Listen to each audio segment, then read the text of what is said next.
Right, let's get straight into this explainer and tackle one of the absolute toughest, most emotionally draining challenges you can face as a parent, the morning battlefield of school refusal. You probably know the drill all too well, right? The cold coffee sitting on the counter, the ticking clock, and that absolute dread in the pit of your stomach as the departure time comes and goes. Well, if you have a child somewhere between the ages of 5 and 16 and just getting them out the door feels like climbing Mount Everest every single day, you are exactly who this is for. We're going to dig into the latest clinical research to figure out why this is happening, what's really going on in your kid's head, and most importantly, the exact evidence-based steps to help them get back on track. First things first. If your mornings involve crying, clinging, severe distress, or just outright refusal to even get in the car, I need you to know something right now. You are not alone, not even close. This exact same battle is happening in 1 to 5% of households with school-aged children today. To put that into perspective, in any given school building, there are dozens of families experiencing this exact same crisis behind closed doors. It's a highly recognized, well-documented challenge, and developmental researchers have spent decades figuring out how we can solve it. So it all comes down to the question echoing in every single household dealing with this. Why won't they just go to school? To actually fix this, we have to completely reframe how we look at the behavior. We have to stop seeing it as just a stubborn choice or a discipline problem and really try to understand what's happening beneath the surface in your child's developing brain. We've got to get to the root cause. And here is the absolute game changer. We have to make a hard distinction between school refusal and truancy. They're totally different things. Truancy is usually about defiance or disinterest, right?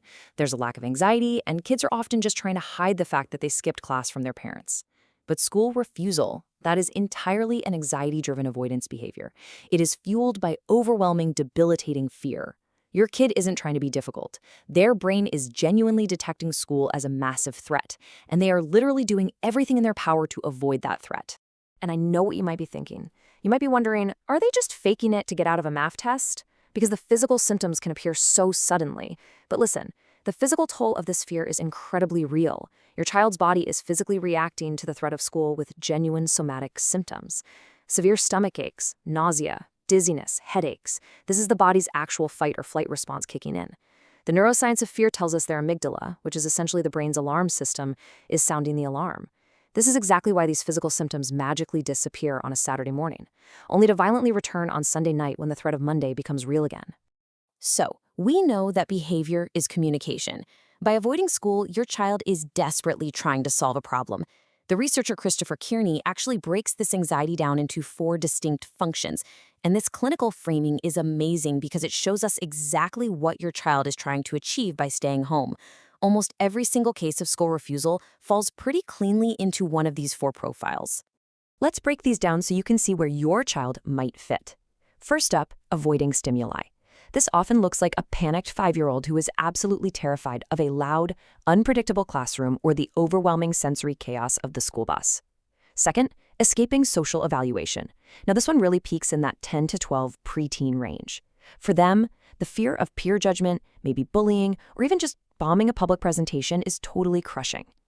Third is seeking attention, which is heavily tied to separation anxiety. This is when a child clings to you because being away from you feels genuinely dangerous to them. And fourth, seeking tangible reinforcement. We usually see this in older teens, around 13 to 16, who stay home to escape immense academic stress and retreat to the perceived safety of their bed, video games, or screens. Every refusal behavior is ultimately one of these coping mechanisms. But it's not just about your child's internal fears. It's actually way broader than that. Researchers have identified a staggering 44 ecological factors that contribute to school refusal. 44. It's an incredibly complex puzzle, which perfectly explains why simple punishments, yelling, or offering a bribe just flat out do not work. Those 44 factors are spread out across a whole ecosystem. You've got child factors, like their personal anxiety levels or a lack of coping skills. Family factors, like chaotic morning routines or, honestly, even parental anxiety feeding into the child's anxiety. Then there are school factors, like intense academic pressure, an unsupportive teacher, or peer rejection.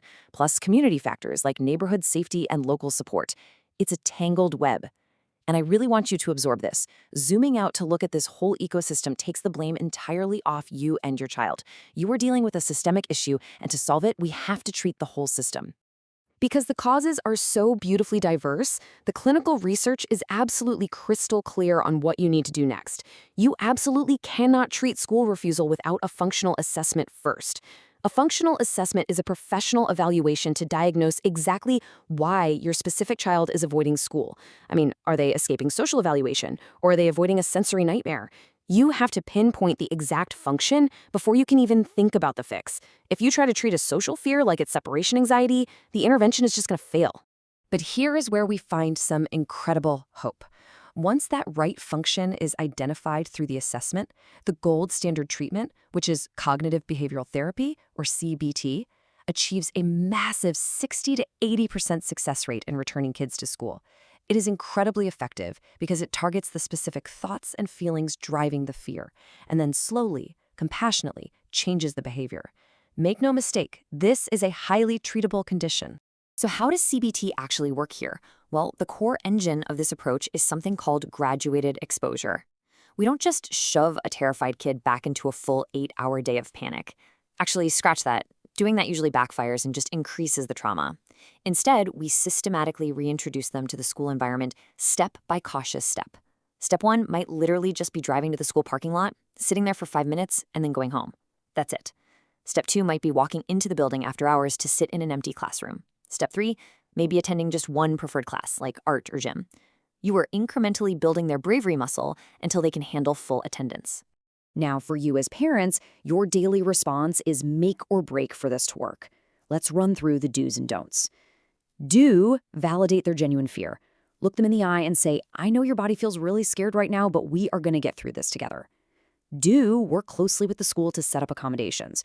But whatever you do, don't fall into the trap of allowing regular mental health days.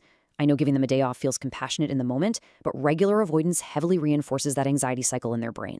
And finally, don't engage in lengthy morning negotiations. Keep the routine predictable, firm, and brief so the anxiety simply doesn't have the time to spiral out of control. I really want to leave you with a sense of urgency today. The absolute most critical takeaway from all this research is that chronic school refusal almost never resolves spontaneously. Wait and see is literally the enemy here. Delaying intervention drastically increases the risk of long-term academic failure, social isolation, and deeply entrenched family conflict. The earlier you face this anxiety head-on, the easier it is to rewire those neural pathways and help your kid get their normal life back. Your child's fear is incredibly real, but as the data clearly shows, it is also highly treatable. So please, don't wait for Monday morning's battle to roll around again. What is one single step you can take today?